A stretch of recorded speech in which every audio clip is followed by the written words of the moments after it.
Halo, selamat pagi. Hari ini saya akan menunjukkan unit dari GCB Lighting Tower, ya. Jadi akan saya tunjukkan apa saja sih komponen yang ada dan juga cara pengoperasian dan cara perawatan yang baik dan benar.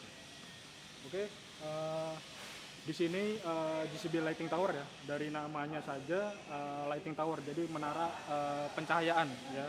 Jadi di sini Lighting Tower GCB ini memiliki tower ya, atau yang biasa disebut mast ya. Mastnya ini bisa berdiri tegak setinggi 9 meter ya. Nah, di sini di tiang-tiangnya ini terdapat lampu ya. Jenis lampu yang digunakan itu adalah lampu LED ya. Bisa dilihat di sini ya, ada 6 set lampu ya. 1 2 3 4 5 dan 6 ya. Nah, bisa dilihat sendiri ya, spek dari lampu ada di bagian belakang dari lampunya. Nah, di sini untuk set yang bentuknya seperti ini itu masing-masing dayanya itu adalah 500 watt, sedangkan lampu yang bentuknya seperti ini itu 240 watt ya. Jadi totalnya itu bisa dihitung total dari daya yang digunakan untuk menyalakan semua lampu itu adalah 2480 watt. Oke. Nah, selain lampu, tiang ya, di sini juga terdapat penarik ya. Jadi di sini ada stabilizer untuk menstabilkan supaya lighting tower ini berdiri stabil. Kemudian apabila untuk keperluan travel ya, maka GCB lighting tower ini bisa ditarik ya menggunakan mobil dengan cara menyambungkan ya. Nanti tinggal disambungkan saja penyambungnya ke mobil yang akan menarik unit ya. Oke, kemudian nah di tiang juga ya, di sini terdapat pengunci tiang ya. Nah, ini bisa dilihat stikernya. Di sini ada tulisan lock ya, artinya kunci, dan ada tulisan release atau lepas ya. Nah, kalau kita mau memposisikan tiang ini ya, tinggal kita putar saja ya. Nah, ini tinggal kita putar saja sesuai arah yang kita inginkan ya.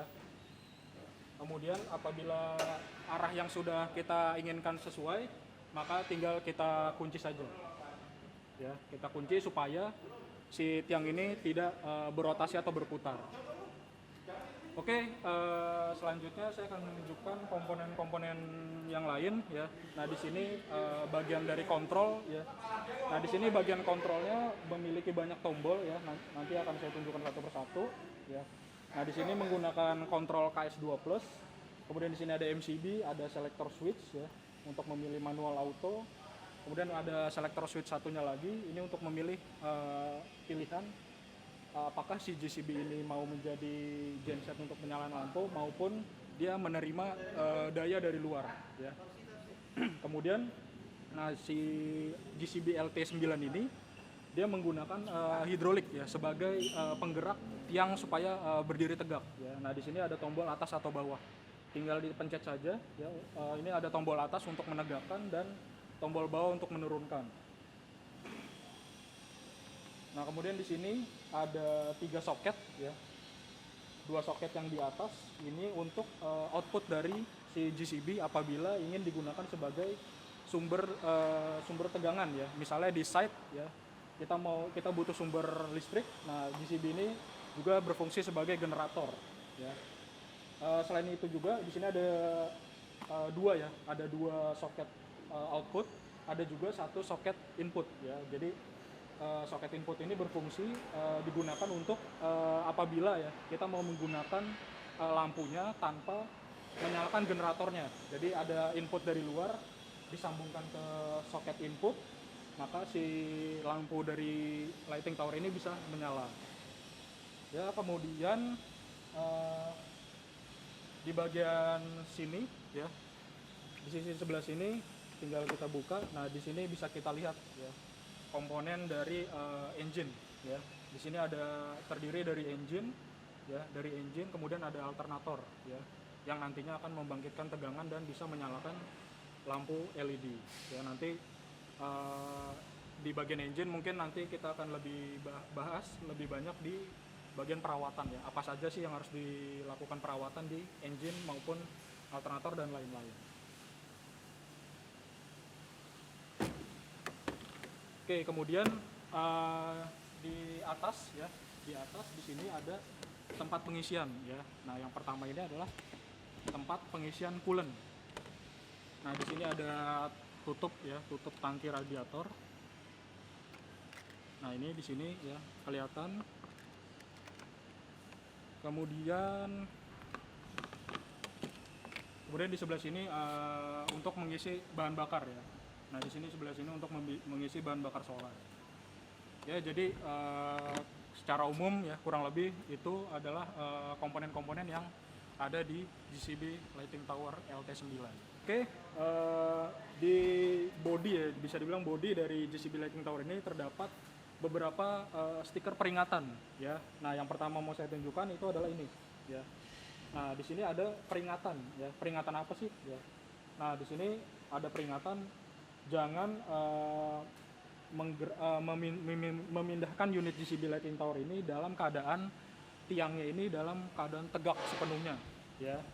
Jadi di sini ada anjuran ya untuk transport dan towing ya. Towing itu adalah proses menarik unit GCB menggunakan kendaraan ya. Sebelum memindahkan ya, si unit GCB ini, maka harus dipastikan bahwa si tiang ini dalam keadaan retract atau turun paling bawah seperti ini ya. Kemudian pin is engaged ya. Pinnya itu adalah ini ya. Ini adalah salah satu pin pengaman ya, pin pengaman atau pengunci ya. Pengunci supaya si tiangnya ini tidak berputar ya. Kemudian pastikan juga ya lampu dalam keadaan terkunci ya. Di sini bisa dilihat di sini ada tuas pemutar ya atau pengunci ya. Jadi pastikan bahwa lampu-lampu ini berada dalam kondisi terkunci ya. Nah, kemudian pada saat kita mau travel ya, pastikan juga ya kaki-kaki stabilizer ini dalam posisi terkunci seperti ini, tidak menyentuh tanah ya. Dan juga diklem dan dikunci ya, supaya si stabilizer ini ketika sedang travel tidak bergerak atau menyeret ke tanah. Nah, ini kemudian juga pada saat sudah di lokasi yang diinginkan, kemudian tiang ini akan ditegakkan, maka perhatikan ya, apakah di atas ya, di atas dari tempat yang ingin kita nyalakan GCB ini ada halangan atau tidak. Misalnya contoh ilustrasi di sini ada tiang ya, tiang listrik. Nah, itu tidak boleh sampai menyentuh tiang listrik. Dan juga di ruangan yang sedang kita tempati ini, di sini ada atap ya. Jadi hati-hati jangan sampai si tiang ini menabrak atap yang ada di atas. Oke, kemudian stiker yang kedua ya. Nah, di sini ada gambar ya, ada seperti matahari dan ada UV ya. Jadi di sini ada peringatan kalau lampu-lampu yang ada di sini itu bisa memancarkan radiasi sinar ultraviolet ya, yang dapat menyebabkan iritasi pada kulit dan mata ya.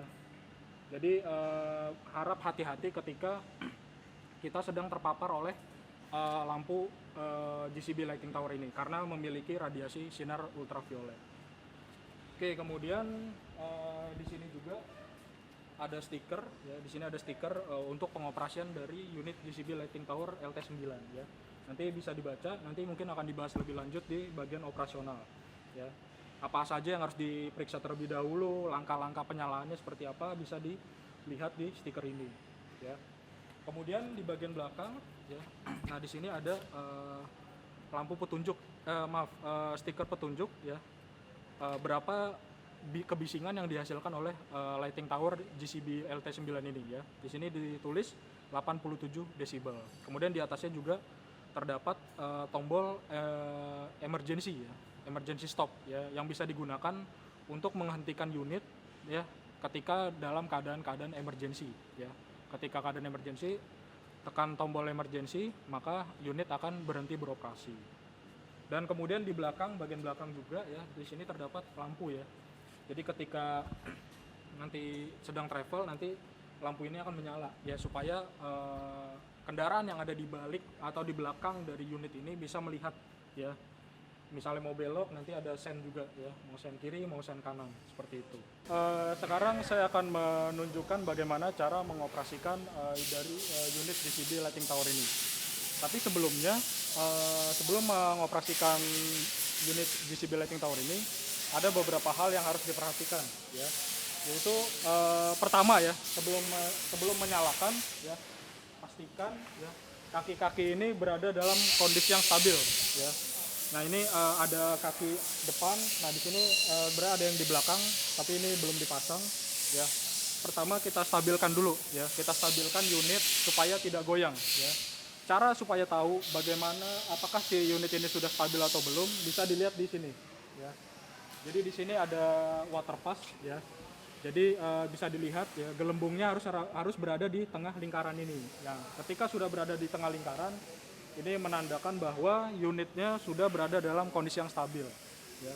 Dan usahakan unit berdiri di tanah yang padat, ya, supaya tidak jeblos, ya, dan tidak merosot seperti itu. Oke, kemudian jangan lupa ya,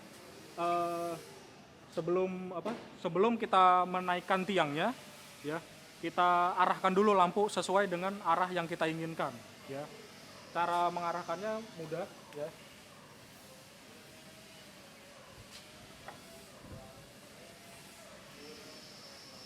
Nah ini kita arahkan dulu, ya. Ini kita arahkan sesuai arah yang ingin kita terangi, ya, sinari. Oke, itu untuk lampunya, ya. Nanti setelah lampu siap baru tiangnya boleh dinaikkan, ya. Kemudian baru kita menyalakan mesin, ya. Tapi sebelum menyalakan mesin ada beberapa hal yang harus diperhatikan, ya. Yang pertama itu adalah memeriksa bahan bakar, ya. Bisa kita lihat nanti itu untuk pemeriksaan bahan bakar, kemudian ini pemeriksaan air radiator, ya. Kemudian oli juga diperiksa, ya. Untuk pemeriksaan oli dia ada di bagian engine, ya. Nah dia ada di bagian engine, ya. Ada di dipsticknya. Nah ini, ya. Nah ini kita bisa mengecek oli menggunakan dipstick, ya. Nah ketika poin-poin tadi sudah terpenuhi, barulah kita boleh menyalakan unit ini, ya.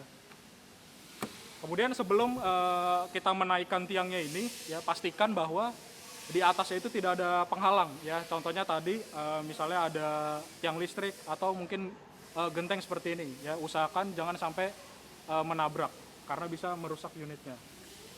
Oke, kita pastikan baterai sudah terpasang, ya. Kemudian arah lampu sudah sesuai dengan yang kita inginkan. Oke, kemudian kita nyalakan dulu, ya. Kita nyalakan dulu unitnya. Nah, selektor switch-nya kita arahkan ke tombol manual, ya.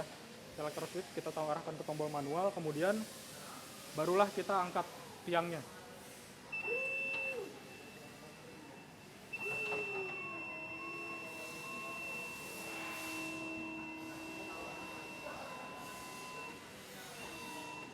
Oke, setelah mencapai ketinggian yang diinginkan atau mungkin bahkan bisa langsung mentok, ya, barulah kita boleh menyalakan, ya. Yang pertama dilakukan itu adalah menyalakan engine-nya dulu, ya, dengan cara menekan tombol start. Nah ini ada delay 3 detik. Nah sekarang sudah menyala, ya. Nah sebelumnya, ya, pada saat kita mau menyalakan engine, pastikan tidak ada circuit breaker yang berada dalam posisi on, ya. Jadi engine tidak boleh menyala dalam keadaan terbebani, ya. Barulah ketika engine menyala kita membebani engine dengan menyalakan lampu satu persatu, ya. Jadi menyalakan lampu itu tidak boleh secara bersamaan, ya. Jadi satu persatu, ya. Nah ini MCB yang pertama kita nyalakan dulu, ya. Barulah kita menyalakan lampu satu persatu, ya.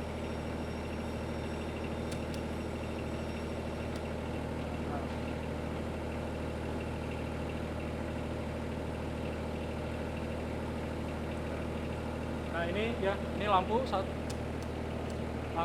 ya, baru dinyalakan semua.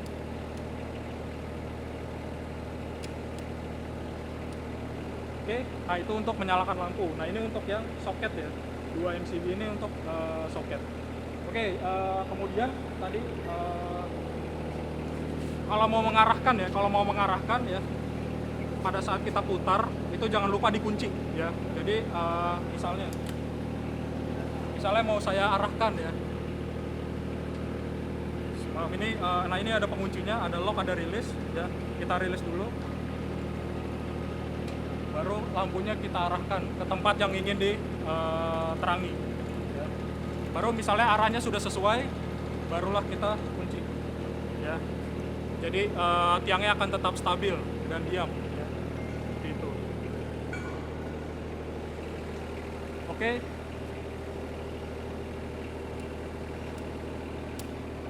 Nah ini untuk prosedur pengoperasiannya ya. Nah di layar sini bisa dilihat juga ya, banyak parameter ya.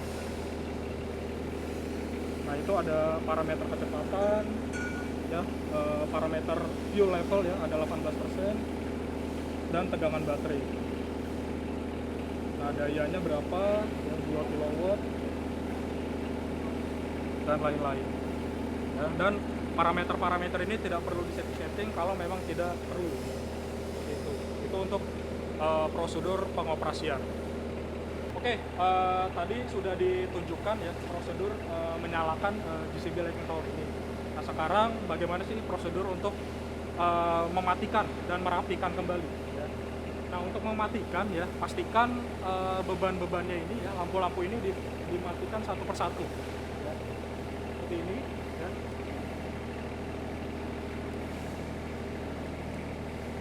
Nah sudah mati semua, baru kita matikan main breakernya ya. Nah,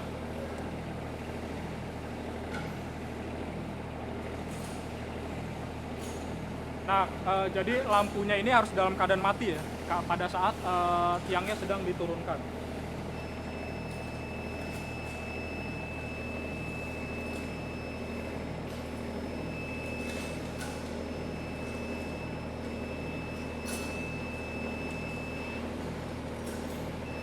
Nah, kemudian ketika tiangnya sudah turun ya, maka kita boleh mematikan engine ya, dengan cara menekan tombol yang ada di display KS2 ini ya, yaitu dengan menekan tombol stop ya. Nah ini ada delaynya 2 menit ya.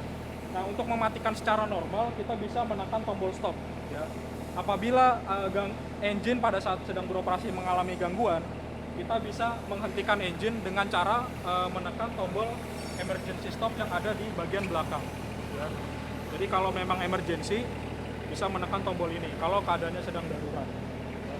Nah ini ada time delay ya, settingan time delay selama 2 menit. Nah, bisa dipencet langsung untuk mematikan seperti itu. Jadi itu adalah prosedur untuk menyalakan dan mematikan si GCB Lighting Tower LT9 ini.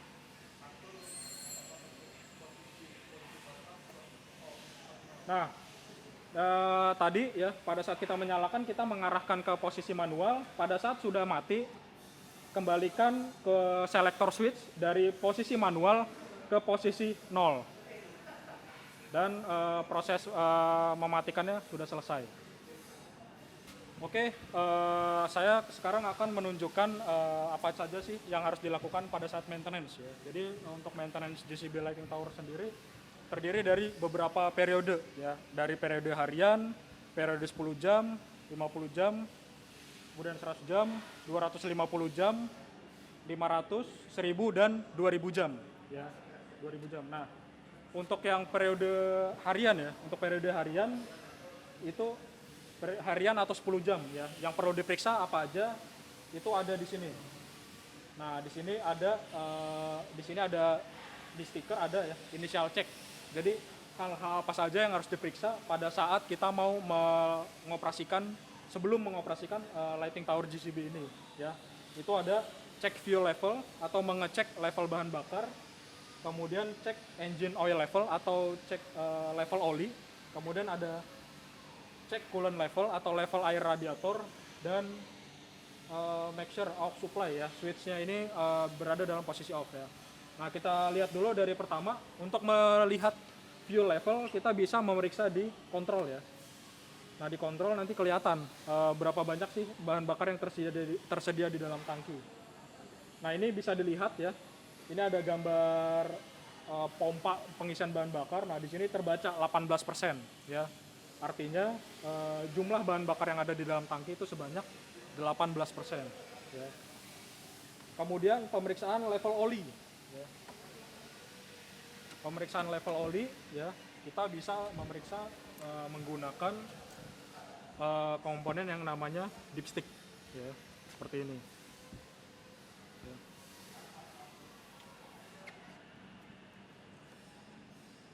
Oke, kemudian pemeriksaan level air radiator.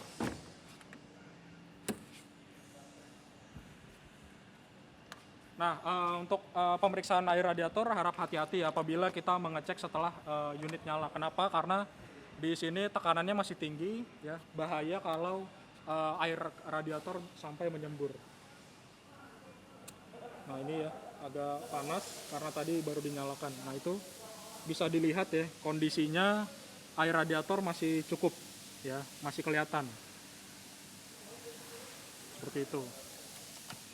Oke, kemudian setelah memeriksa air radiator ya, selanjutnya kita akan memeriksa baterai ya. Nah, baterai ada di sebelah sini ya. Nah, baterai kita periksa di sini.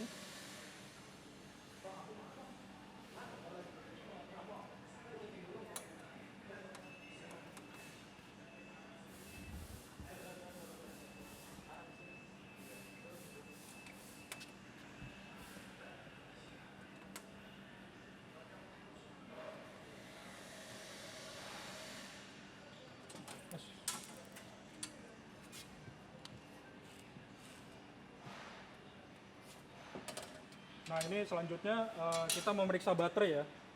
Nah, ini menggunakan baterai kering ya, jadi yang kita periksa pertama adalah kekencangan ya, terminalnya apakah sudah kencang di bagian positif atau maupun negatif ya. Kemudian untuk mengecek tegangan baterai bisa juga kita lihat di kontrol ya. Nah, ini tegangan baterainya 12 volt ya. Bisa dicek langsung di kontrol, bisa juga dicek langsung ke baterainya menggunakan multimeter. Oke, tadi itu adalah pemeriksaan atau perawatan harian maupun 10 jam ya, dari pemeriksaan oli, pemeriksaan bahan bakar, radiator dan baterai. Sekarang kita masuk ke perawatan 50 jam. Apa aja sih perawatan 50 jam itu ya? Oke, pertama itu adalah pemeriksaan radiator ya. Nah, ini bisa kita lihat radiatornya di sisi sebelah sini. Nah, itu kita lihat ya kondisinya bersih atau tidak. Nah, kipas-kipasnya dilihat apakah ada yang rusak atau patah. Kemudian jangan lupa periksa fan beltnya ya. Fan beltnya ada di bagian dalam ya. Ada untuk pemeriksaan fan belt ini ada 3 titik ya. Untuk lebih detailnya nanti akan dibahas di sesi training. Oke, kemudian kita cek lagi ya, kita cek lagi di 50 jam pemeriksaan baterai ya. Kita cek apakah baterainya masih dalam kondisi bagus tegangannya, kemudian koneksi terminalnya masih kencang atau tidak ya. Lagi-lagi cek tegangan bisa langsung di baterainya menggunakan multimeter atau voltmeter, atau juga lihat di display seperti ini ya. Tadi yang sebelumnya ada di dalam engine ya, untuk mengecekkan V-belt nanti akan dibahas lebih detail di training, karena ada beberapa titik tempat pengecekan fan belt, kekencangannya seperti itu. Oke, selanjutnya adalah perawatan di 250 jam ya. Apa aja itu yang akan dilakukan di perawatan 250 jam, yaitu mengganti oli beserta filter oli ya. Nanti bisa di drain dari bawah ya, kita buang olinya. Kemudian jangan lupa diisi kembali ya. Pada saat pengisian jangan lupa dicek kembali ya, apakah yang diisi cukup atau lebih atau kurang ya, harus dalam kondisi yang pas. Kemudian selain mengganti oli ya, jangan lupa mengganti filter oli ya, mengganti filter oli. Kemudian juga mengecek ya kekencangan dari V-belt. Ya. Kemudian selanjutnya adalah perawatan mendrain fuel tank. Jadi mengosongkan fuel tank kemudian diisi kembali. Nah, kemudian setelah tadi ya jangan lupa ini, nah di sini ada filter udara ya. Kita lihat ya, kita buka dulu, kemudian nah di bagian sini nih, di bagian sini ada filter udara, kita lihat dulu ya. Apakah elemen filternya masih bersih ya. Kalau memang masih bersih berarti masih bisa digunakan. Kalau kotor ya itu dibersihkan dulu baru digunakan kembali, atau kalau memang sudah buntu ya harus diganti. Seperti itu ya. Jadi itu untuk perawatan 250 jam. Nah, selanjutnya adalah perawatan di 500 jam. Nah, kembali ya. Nah, untuk yang 500 jam ya, apa aja sih yang harus dirawat atau diperiksa? Yaitu adalah fuel filter ya. Nah, ini ada di sini ya. Ini fuel filter kita ganti. Nah, ini fuel filter dan ini adalah fuel separator. Nah, ini yang memisahkan air dari bahan bakar. Ini untuk menyaring bahan bakar dari kotoran. Kemudian jangan lupa periksa lagi nih si air filter ya. Kalau memang perlu diganti, kalau masih bisa dibersihkan ya dibersihkan, seperti itu. Kemudian selanjutnya adalah perawatan 1000 jam ya, yaitu mengganti air radiator ya. Jadi di perawatan 1000 jam kita membuang habis ya, atau menguras ya. Kita ganti ya, kita buang dulu yang ada. Kemudian kita buang, kemudian kita isi yang baru. Nah, kemudian selain itu, selain mengganti air radiator ya, juga dilakukan yang namanya pengejasan atau penyetelan valve injektor maupun valve fuel. Oke, selanjutnya yang terakhir adalah perawatan 2000 jam ya. Kita periksa apakah ada kebocoran di hose-hose yang dilewati oleh oli dan juga coolant ya. Apabila terdapat kerusakan di hose-hose tersebut, maka dilakukan penggantian paling tidak 2 tahun sekali ya. Jadi di 2000 jam hanya pemeriksaan hose atau selang-selang ya, saluran oli dan air pendingin engine atau air coolant, seperti itu. Oke, untuk perawatan cukup sampai di situ saja. Nanti dilanjutkan ke sesi berikutnya. Di sini kita menggunakan alternator McAlte ya, bisa dilihat di bagian sini. Nah, kita gunakan alternator McAlte. Nah, untuk alternator ini ya, kita menggunakan jenis AVR DSR.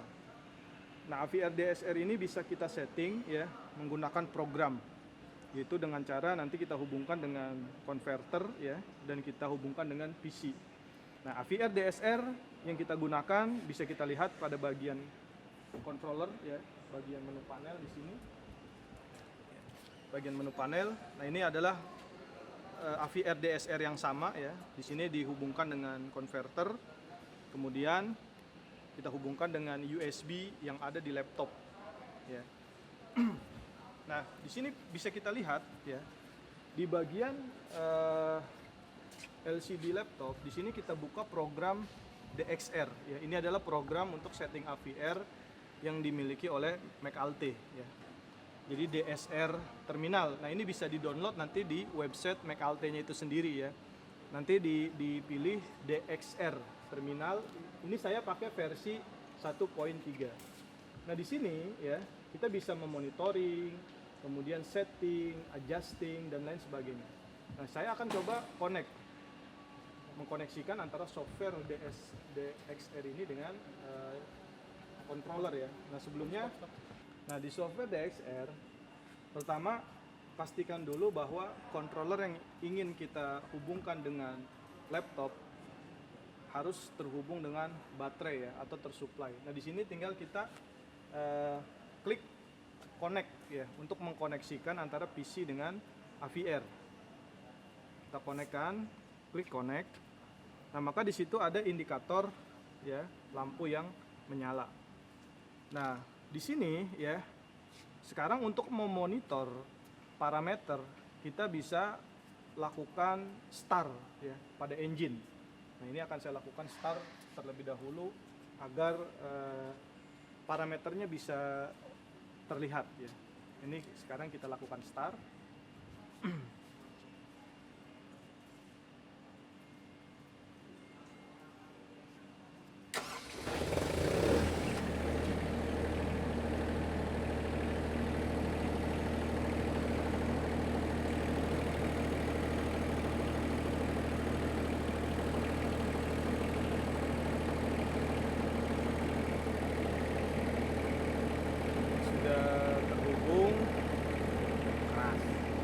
Sudah terhubung ya. Nah ini bisa dilihat ya di bagian monitornya, di sini terdeteksi ya tegangan sebesar 390 sekian ya atau 400, kemudian frekuensinya 52 Hz ya, 51 sekian, dan di sini ada excitation limit dan juga real excitation ya. Nah, ketika lampunya kita coba bebani, ya, nanti akan terlihat perubahan parameter. Nah, sekarang kita coba untuk menyalakan lampu. Ya.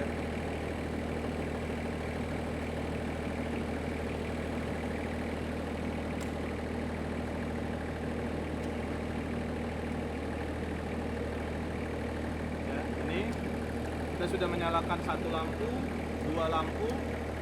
Nah, ini parameter yang terukur ya, 3 lampu dan 4 lampu.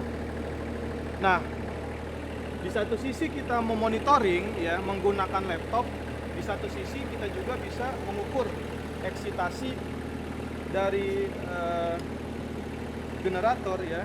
Ini menggunakan AVO. Nah, di sini bisa dilihat ya bahwa sekarang nilai eksitasinya itu sebesar.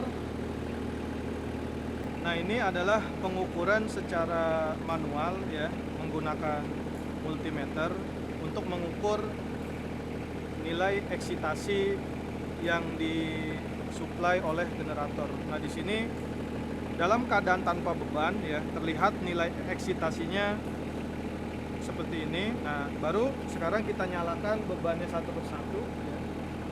Nanti di sini akan terlihat. Nah, ini terbalik ya, dibalik ininya karena nilai hasilnya minus. Nah, ini nilai eksitasinya adalah 6. Nah, nih 6 volt DC ya. Nah, seiring dengan penambahan beban yang kita tahu bahwa nilai eksitasi itu pasti akan bertambah besar. Jadi saya tambahkan lagi bebannya. Ini terlihat sekitar 6,9 ya. Kemudian saya tambahkan lagi bebannya. Nah, ini terlihat 7 ya. Jadi semakin naik bebannya. Kemudian saya tambahkan lagi bebannya sampai maksimal ya. Jadi nilai eksitasinya itu untuk lighting tower ini sekitar 7 sampai 8 volt DC. Nah, nilai eksitasi ini untuk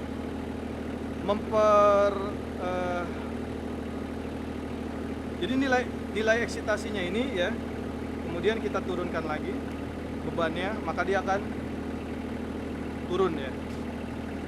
Nah, ini kembali lagi ke kondisi awal. Oke. Nah, untuk menghemat atau bukan menghemat ya.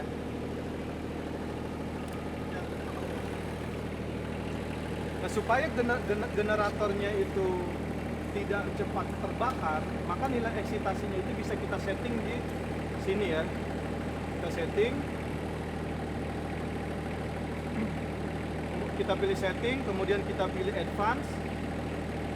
Nah, di sini kita setting di 96% saja ya untuk generatornya.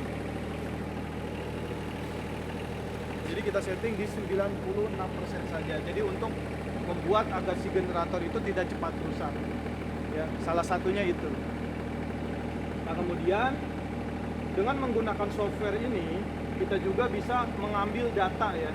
Caranya dengan kita klik up, kemudian kita klik download. Kemudian kita klik save all data ya. Nah, di sini kita bisa ambil datanya. Misalnya di sini saya tulis tes 1 ya. Kemudian saya save. Nah, di situ saya sudah bisa mengambil data dari settingan AVR yang ada di unit ini. Nah, mungkin itu saja sekedar pengenalan mengenai software DXR dari McAlte. Selanjutnya nanti akan kita bahas lebih terinci di bagian sesi training. Sekian dari saya. Assalamualaikum warahmatullahi wabarakatuh. Salam, semangat.